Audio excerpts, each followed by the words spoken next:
예, 선생님들 안녕하십니까. 방금 소개받은 김홍중이라고 합니다. 날씨가 이렇게 추운데 불문학회의 뜻깊은 행사에 톡을 하게 돼서 굉장히 영광으로 생각하고 좀 떨리기도 하고 그렇네요. 오늘 제가 말씀드리려고 하는 것은 이제 청년 세대의 문제입니다. 저는 의아슈 US에서 좌크 레나르트 선생님 밑에서 학위를 했어요. 그래서 이제 문학 사회학을 전공으로 했고 한국에 돌아와서는 이제 문화 쪽으로 조금 연구 영역을 넓혀서 심리적인 것과 사회적인 것이 좀 만나는 영역에서 일어나는 여러 현상들에 대한 탐구를 사회학적으로 이제 진행을 해오고 있습니다. 최근에는 아무래도 이제 유럽적인 의미의 휴머니즘이라고 해야 될까요? 인간 중심적이고 어떤 의미에서 인간에 대한 가치에 대한 신뢰와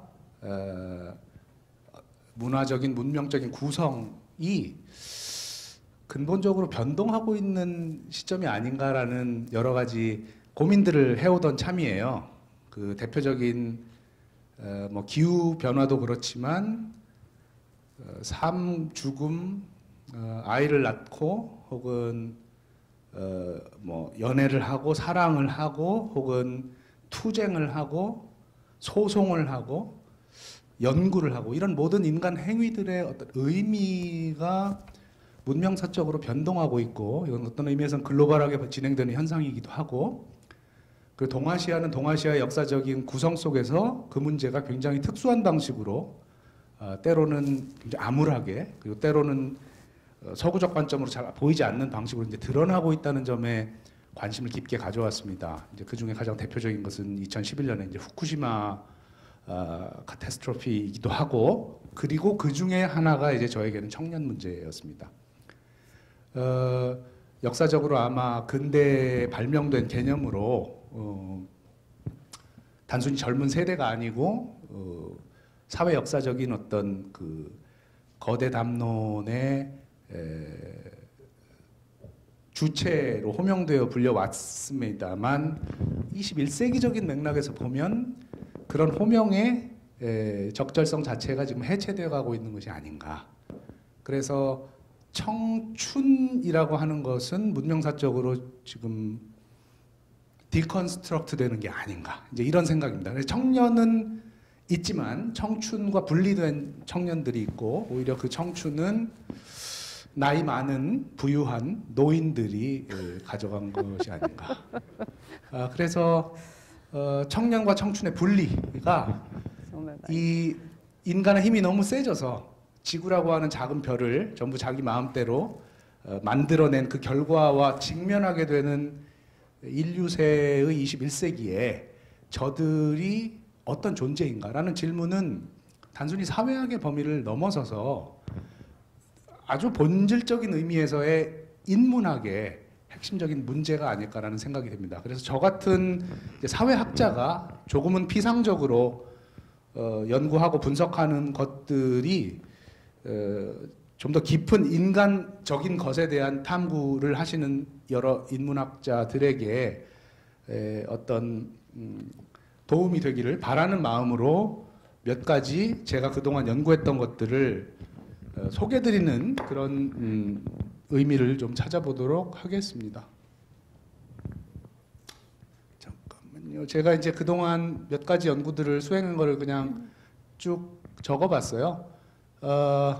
좀 일관적인 연구의 흐름이 있습니다만 청년들을 그들이 마음을 쓰는 방식이라고 해야 될까요? 근데 이제 참 추상적인 이야기입니다만 사회학자로서는 잘 이런 얘기를 하지 않습니다만 제가 관심을 기울이는 것은 저들이 미래를 상상하는 방식과 저들이 어떤 문제에 대처하는 방식, 이 두 가지 방식이 저들의 마음이 드러나는 장소라고 보고 그 마음을 쓰는 방식이 사회적 현실을 선취해서 앞으로 다가올 사회적 현실을 만들어 나간다는 관점에 서 있습니다. 그러니까 사회학의 입장에서 보자면 행위와 실천을 대단히 강조하는 이제 구조나 시스템을 강조하는 듀르케임적인 사회학이 있다면 프랑스 구조주의적인 사회학이 있다면 저는 오히려 약간 프래그마티즘적인 구체적으로 그들이 당면한 문제가 무엇이고 그 문제를 풀어나가기 위해서 생각과 의지와 감정이 어떤 방식으로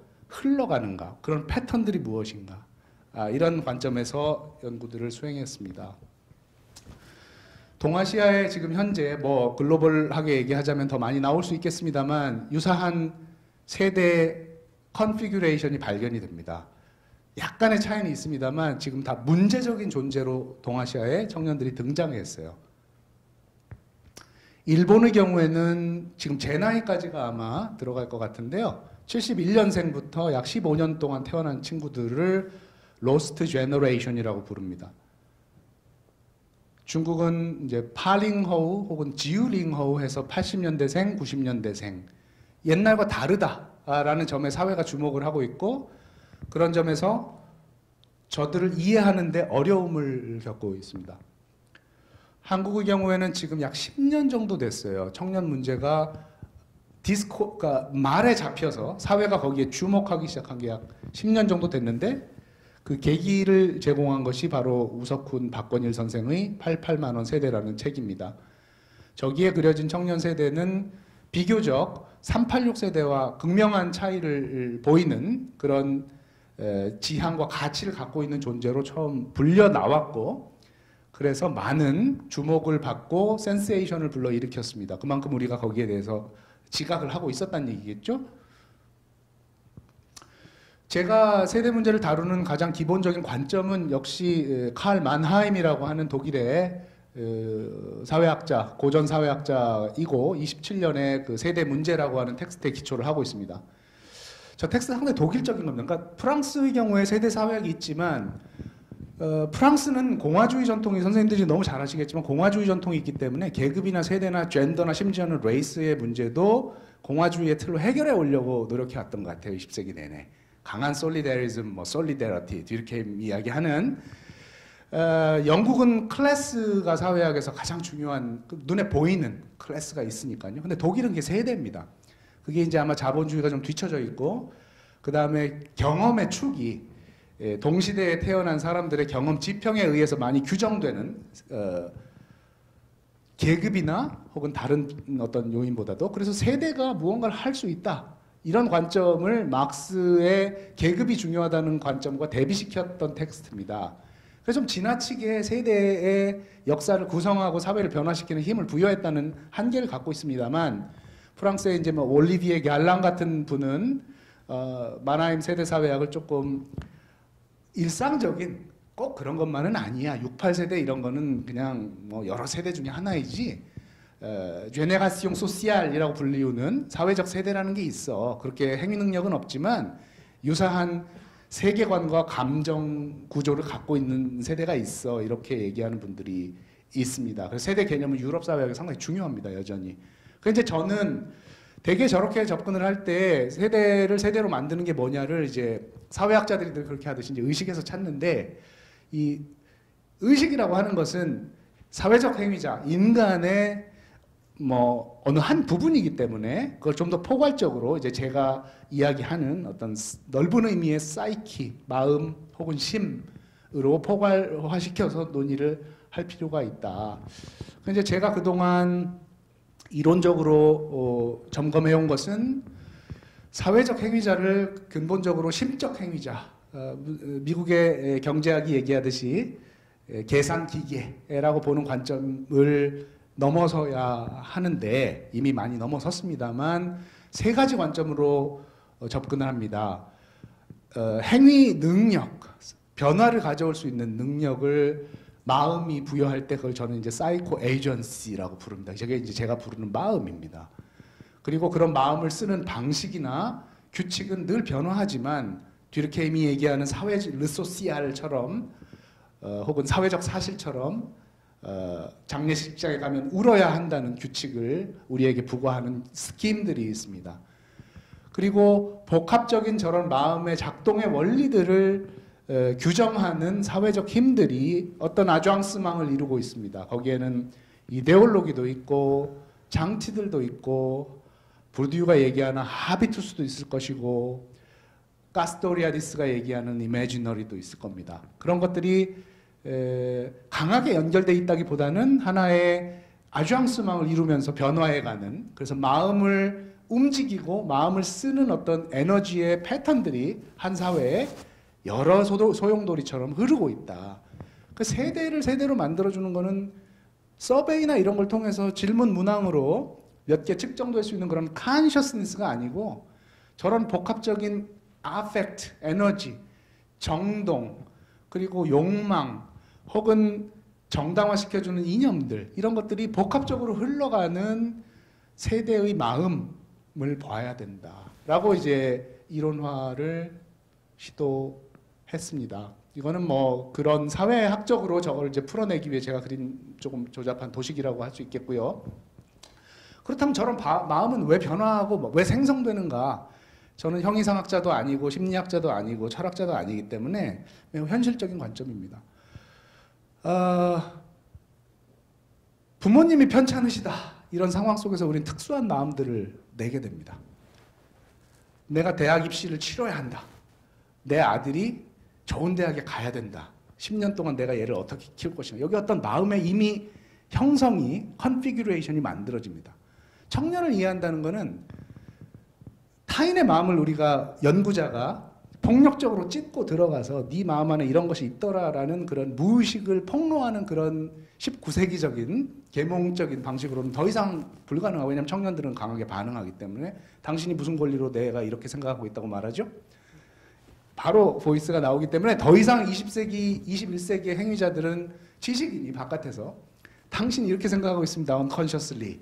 그러니까 당신이 이렇게 계몽돼야 돼. 이런 말 하는 것이 불가능하다고 생각합니다. 그게 부르디유가 끝나는 지점이기도 하거든요. 프랑스 사회학에서. 릭 볼땅스키 같은 부르디유 제자가 등장하는 시점이 사회적 행위자는 절대로 계몽될 수가 없고 그들은 이미 정당성 체계를 갖고 있다.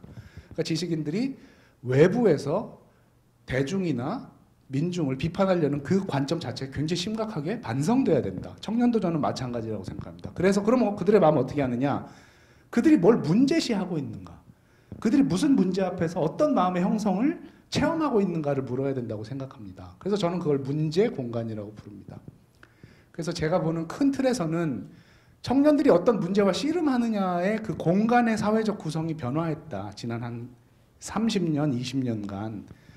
거대 서사처럼 말하자면 오센티서티에서 서바이벌리즘으로 변화했다고 파악하고 있습니다. 저건 제 가설이기 때문에 물론 많은 논란의 여지가 있을 수 있다고 생각합니다. 여기에 대해서는 특별한 말씀을 드리지 않겠고 제가 몇 가지의 연구들을 통해서 좀 짚어보려고 했고, 저도 저 세대 중에 한 사람이기 때문에 비교적 더 친근한 386 혹은 포스트 386의 사이코 레짐이라고 할 수 있겠습니다. 저 진정성의 레짐의 가장 큰 특징 중에 하나만 말씀을 드리자면, 어쨌든 외부에서 부여되는 규범이나 가치를 교섭해낼 수 있는 자기 내면의 목소리에 귀를 기울이는 것이 바람직하고 멋있다는 태도입니다. 실제로 그렇게 산다는 건 아니고요. 그런 어떤 가능성이 하나의 문화적 규범으로 혹은 이상으로 주어져 있는, 그래서 미국의 경우에는 60년대 청년 문화, 그리고 사실 20세기 후반에 대다수의 선진 사회에서의 청년 문화의 핵심은 진정성이고, 저것이 지금 굉장히 이제 다양한 방식으로 분화돼 가고 있다고 볼 수 있겠습니다. 그래서 한국의 경우에는 꼭 같은 건 아니지만 386 세대의 문화에 저 요소가 강하게 드러나 있습니다. 그러나 지금 문제가 되는 이제 청년 세대는 저들의 자식 세대입니다. 그 실제로는 가족 문제이기도 합니다. 청년 문제는, 왜냐하면 자기 부모와 자식들 간의 문제이기 때문입니다. 흥미로운 것은 진정성이 하나의 규범적 이상으로서 삶과 죽음에 대해 태하는 제시하는 태도가 매우 극단적인 경우가 있는데, 그 중에 하나가 이제 요절에 대한 판단입니다. 성화시켜서, 왜냐하면 나이가 들면 진정하기가 굉장히 어려워지잖아요. 그리고 일상적인 삶에 김수영 씨에 나오는 것처럼 여러 가지 이제 번뇌한 이런 일들에 휘말리면 고고한 진정한 자아를 유지해내기가 사실 어렵기 때문에 진정성의 대부분의 이 성자들은 이제 20대나 30대 초반에 요절한 분들, 그래서 더 이상 타락할 가능성이 없이 박탈된 영원한 그런 아름다움 속에 남아있는 저런 분들입니다. 그게 사실은 저는 이제 87년 체제의 열사들의 상징적 아우라와 문화적인 영역에서의 저런 요절자들의 상징적 아우라가 사실은 뿌리가 진정성이라고 하는 사이코 레짐에서부터 나온다고 이제 이야기를 한 바가 있습니다. 그런데 저 진정성 레짐은 결국 한국의 민주화와 연결이 돼 있었고 방대한 영역에서 자신들의 행위 능력을 신장시켜 나가던 386 세대의 확장과 연결이 돼 있었는데 아쉽게도 한국 사회는 1997년에 제가 좀 빨리 해야 되겠네요. 1997년에 대규모 경제 위기를 겪으면서 사회 구조적으로 진정성을 청년들이 관리하고 유지해 나가면서 자신이 되는 그런 과정에 장애가 생겼습니다. 구체적으로 들어가면 여러 이야기를 할 수 있겠지만 문제 구조가 바뀌었습니다. 포블레마티크가 바뀌었기 때문에 그 문제 구조의 변화가 초반에는 상당한 혼란을 불러일으켰고 충돌을 불러일으켰습니다. 아니 어떻게 대학이 생존 이야기를 감히 입에 올린단 말이야 라고 말하는 분이 있는가 하면 진정성의 레짐에 의해서, 그러나 현실을 잘 아는 분들은 한가한 소리 하고 있네, 그런 얘기는 말로 다 할 수 있는 거지. 정말 당신이 대학의 현실을 보면서 문제를 한번 투쟁을 해봐, 여기서 그런 얘기가 안 나오는가. 이런 어떤 현실에 접하는 정도에 따라서 진정성을 추구해 나가야 되는 것이냐 아니면 일단은 살아내야 되는 것이냐라는 그런 두 관점이 경합하고 싸우고 토론하고 하는 복잡한 과정 속에서 청년들은 서서히 현실적인 문제들을 대처해 나가는 존재들로 변화해가고 삶의 과정 역시 그런 방식으로 변화해 가면서 서바이벌이라는 말이 그 기표가 연명이라는 의미로부터 삶의 여러 가지 형태들 속으로 스며들어오면서 확장되기 시작을 합니다. 그래서 2000년대 후반부터 아까 우석훈 선생님이 저런 책을 썼을 때쯤 되면 이미 청년의 이미지와 표상은 특히 경제적 서바이벌을 추구하는 존재들로 굳어져 가기 시작합니다. 뭐 구체적인 연관성을 따지면 더 탐구가 필요하지만 이러한 우리를 둘러싼 환경 전체에 스며들어가 있는 저 서바이벌이라고 하는 세팅, 이것은 뭐 너무나 막강해서 미디어의 경우에는 더 이상 우리가 여기에 대해서 깊이 논의할 필요를 느끼지조차 못하는 경우가 좀 있겠습니다.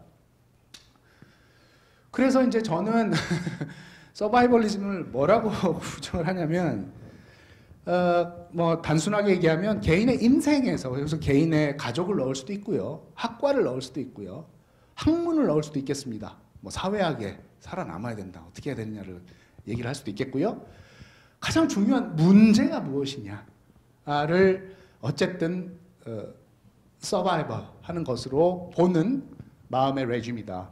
그래서 사회학자 중엔 크리스토퍼 레슈라는 분이 이미 70, 80년대 미국 문화의 저런 어떤 팽배한 서바이벌리즘을 비판적으로 본 적이 있고요. 프랑스 인류학자 중에는 이제 마르크 아벨레즈라는 분이 폴리티크 드 라 수르비라는 저서에서 신자유주의가 심지어는 사회운동 단체들의 서바이벌리즘 프로블레마틱을 만들어내고 있다라는 논의를 하고 있습니다. 저는 이제 이거를 좀 확장시켜서 한국의 모더니티가 기본적으로 서바이벌리스트 모던이었고, 세 가지의 큰 만국 공법 19세기 말에, 그리고 냉전, 한국전쟁 이후에, 그리고 97년 이후에 생존주의라고 하는 큰 흐름이 우리 사회의 곳곳에 거미줄처럼 짜고 들어가 있어서 오히려 80년대는 하나의 예외, 민주화라는 건 하나의 예외로 보아야 한다 라는 비교적 암울한 관점으로 수많은 비판을 받아오고 있습니다. 서바이벌리즘의 이미지너리는 매우 단순합니다. 그 마켓과 스포츠입니다. 왜냐하면 저기는 공정하다는 생각이, 신화가 있고요. 이기면, 이제 20대 친구들이 이상적으로 생각하는 모델입니다. 공정한 게임의 룰을 만들어주세요, 선생님. 이상한 애들, 부정이득 하는 애들 처벌해 주세요. 그 관리를 잘 해주시면 그 게임의 룰을 받아들일게요. 여기서 최선을 다할 이겁니다. 예전 같으면 그 이상한데 왜 그런 게임의 룰을 만드시죠? 그 게임 룰 자체가 문제가 아닌가요? 라는 문제 제기가 있을 법도 한데 지금은 서바이벌리스트 이매지너리는 시장과 스포츠라고 하는 굉장히 강력한 서바이벌리스트 세팅에 대한 암묵적 승인과 삶의 모든 것을 경쟁 상황으로 보는 그리고 경제적인 합리성과 호모 에코노미쿠스를 이상적인 인간형으로 보는 그런 관점들에 적어도 20년 동안의 지배가 있었다고 봅니다. 그래서 저는 그 의미론을 여러 텍스트들을 보면서 한 5가지 정도로 정리를 해봤습니다. 하나는 기본적으로 메타포다. 그래서 확장되고 미끄러져 갈 수가 있고요. 두 번째는 끝이 없다는 거죠. 이제 청년 세대들이 받아들이는 서바이벌이라고 하는 상황은 있다면 죽음입니다. 그 외부까지는 없고 뭐 서울대 온다 해도 뭐 어디 무슨 대학에 간다 해도 직장에 들어간다 해도 끊임없이 지속된다. 세 번째는 그렇다면 어떻게 해야 되느냐? 내가 갖고 있는 모든 힘을 캐피탈로 만들어야 된다. 외모, 성품, 언어, 그리고 재치, 심지어는 잘 노는 능력, 부모의 자원, 블러드까지, DNA까지도 올 수 있겠습니다. 이제 모든 것을 자본화해서 경쟁 상황에 무기로 쓸 수 있어야 된다는 쪽으로 마음이 흘러가 있습니다. 그렇게 키웁니다. 우리가 애들을. 고등학교 때도 그렇고요, 이미. 그런데 더 놀라운 것은 서바이벌의 끝이 성공이 아닙니다. 이 친구들에게 성공 이런 개념 별로 없고요. 물어보면 많은 경우는 짠하게도 그냥 친구들과 여가를 즐기고 싶어요. 근데 그 여가를 즐기기 위해선 서바이벌을 해야 돼요. 이렇게 되는 거죠. 더 웃긴 것은 서바이벌이 진정성과 대치되는 것이라기보다는 심지어는 진정성의 도덕적이고 윤리적인 태도를 가진 존재들이 서바이벌에 유리하다는 경지까지 이르렀기 때문에 더 이상 서바이벌리즘과 셀프 익스프레션, 뭐 개인주의 이런 것들이 지금 대립되는 것이라고 보기가 좀 어렵습니다. 이건 이제 제가 한번 이제 뭐 그려본 거고요. 이와 관련해서 이제 그렇다면 되게 프랑스의 강력한 그 구조주의적 전통이 늘 그렇게 하듯이 자, 서바이벌리즘이라고 하는 심적 구조가 한 사회의 지배적인 패러다임이다라고 말하는 순간 우리는 또 다른 이제 구조주의의 덫에 쉽게 걸려들 수가 있습니다. 안 그런 사람들도 있고 그 구조적인 힘과 싸우는 사람도 있고 그걸 비껴가는 사람도 있고 가지고 노는 사람도 있기 때문입니다. 즉 프래그마틱한 실천 공간에서는 아무리 강한 서바이벌리즘의 구조적 힘이 가해진다 할지라도 인간 행위자는 놀라운 유연성으로 저것들과 교섭을 하고 있습니다. 그래서 분화를 보는 게 상당히 중요합니다. 왜냐하면 그래야 변동을 이해할 수 있기 때문입니다. 그래서 언제까지나 서바이벌리즘에 갇혀 있을 수는 없기 때문이죠. 제가 본 것은 한 3가지 정도의 유사한 저기에 대한 대응 속에서 형성된 것들이 있어요. 이름을 좀 거창하게 붙였습니다만 뭐 이름이야 조금 접어두고 보신다면 하나는 보이스를 내는 겁니다. 틀렸다 니네가. 이건 대학으로 보면은 굉장히 아이솔레이티드 되어 있고 외로움을 느끼는 그래서 정신적으로 사실 건강하지 않은 소수의 운동하는 친구들이에요.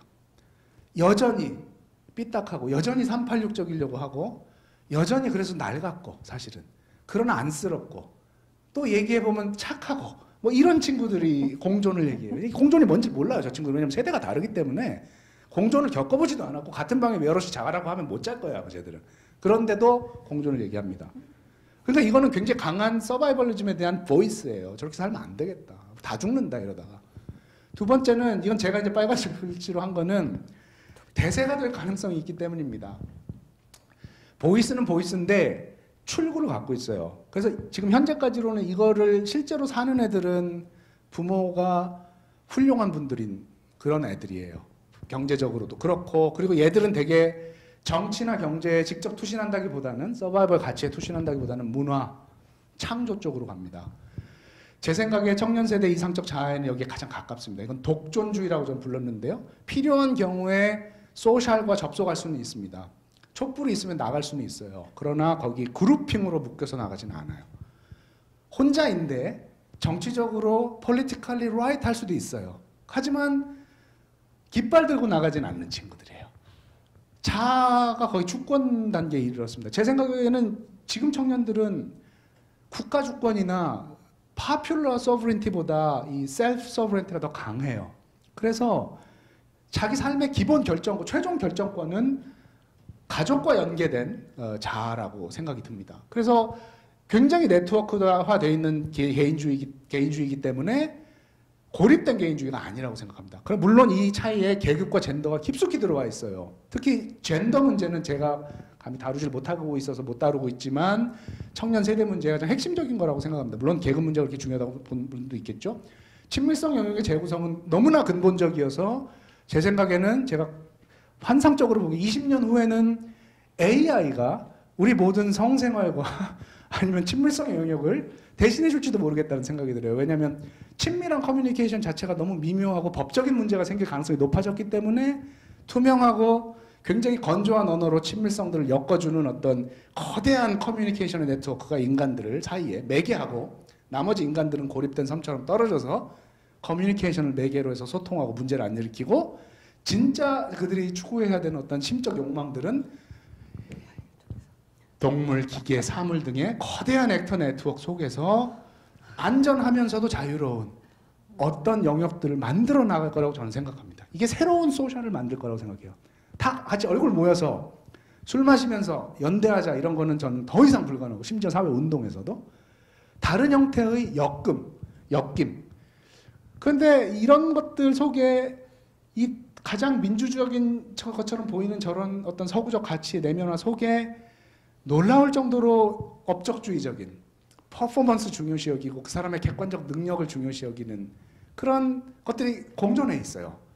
저는 이것을 이제 한국의 민주화와 신자유주의의 오버래핑이 만들어낸 친구들이기 때문에 민주주의가 10년 정도 더 87년이 갔다면 그리고 97년 IMF 외환위기가 한 10년 늦게 왔다면 달라졌을 수 있는 그런 어떤 이상한 중첩이 여기 있다고 생각합니다. 그래서 이런 경우는 민주적 권리를 얘기하고 저런 경우는 굉장히 신자유주의적인 악착 같은 컴페티터로 나타납니다. 굉장히 헷갈리는 거예요. 386 세대가 이해를 저는 못한다고 봅니다. 얘들에게 가장 그 맹점에 있는 존재들이 50대 남성입니다. 50대 남성은 저들과 얘기하는데 굉장한 어려움을 겪을 가능성이 높습니다. 특히 성공한 남성들은 안 보여요. 제 느낌에는 이제까지 그래요. 그래서 왜 이들이 중요하냐면 단순히 한 그룹으로 중요하다기보다는 미래 사회가 이들 안에 지금 녹아와 있어요. 그게 좋은 건지 나쁜 건지 모르겠어요. 저는 이제 마지막으로는 탈존이란 말은 철학적으로 검증돼야 되는 말이지만 그냥 영어로 그냥 꺼지고 싶다는 주의라고 생각하는데요. 그냥 나가고 싶은 거예요. 사라지고 싶은 거. 저는 이것도 상당한 심적 동력으로 있다고 생각합니다. 뭐 이건 뭐 필요해서 쓴 거고요. 그래서 이제 제가 마지막으로 짧게 전체적인 저기를 얘기를 하자면 저는 이렇게 봅니다. 문명적으로 소멸하고 있다. 더 이상 거기 이렇게 애착을 가질 수 없는 뭐 연금술이 소멸했듯이 과학의 영역에서 청춘 청년이라는 개념도 아마 소멸할 것이다. 우리가 인생을 살아가는 방식이 변하면서 두 번째는 청년 세대를 타자라고 봐야 됩니다. 내가 가서 얘기할 수 있는 존재, 내 말을 들을 수 있는 존재 전혀 아니에요. 이거 특히 조심해야 된다고 생각합니다. 성공한 남성 지식인은 20대 문제 이해를 못한다고 봅니다. 저는. 이게 이제 한국의 남성 지식인의 한계라고 생각하고요.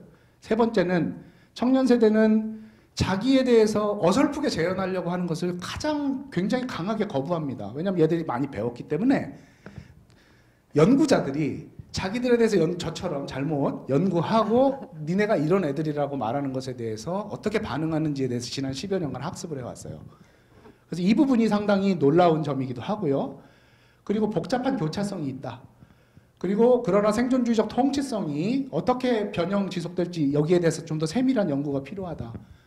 그리고 이제 제가 최근에 하는 작업은 결국 이 미래를 어떻게 만드느냐인데 전체적으로는 미래를 만들어 나가려는 그 꿈의 강도 자체가 약화되고 있는 건 사실입니다만 그리고 평범한 미래를 꿈꾸게 되고 이 인류세가 가져올 파국에 대해서 공유된 감수성이 있어요. 그래서 세계가 이미 끝났거나 끝나가고 있다고 판단하는 감수성이 훨씬 높아요. 그리고 저는 이런 것이 오히려 그들의 윤리 가능성이 있다고 생각합니다. 그래서 자기 자신의 푸코가 얘기하는 존재 미학이나 80년대 얘기했던 것들이 이들에게는 현실이 되어가고 있습니다. 그래서 저로서는 더 관심이 있는 것은 이들이 만드는 소셜이라고 하는 것이 듀르케임적인 소셜도 아니고 무슨 뭐 마르크스적인 소셜도 아닌 어떻게 보면 브루노 라뚜르 같은 소셜, 약간 다른 비인간 행위자들과 엮여져서 어딘가에 플러그인 됐다가 플러그 아웃 되는 자유로운 접속 가능성의 소셜에 가까워지는 것 같다. 그래서 다른 세계가 저들에 의해서 아마 만들어지지 않을 것인가. 그래서 결코 너무 쉽게 긍정적이거나 부정적인 판단을 내리는 것은 조금 섣부르고 무엇보다도 정밀한 관찰이 필요한 그런 대상으로 사료가 된다고 말씀을 드릴 수 있겠습니다. 제가 시간 관리 어떻게 했는지 잘 모르겠습니다. 저 여기서 마치도록 하겠습니다.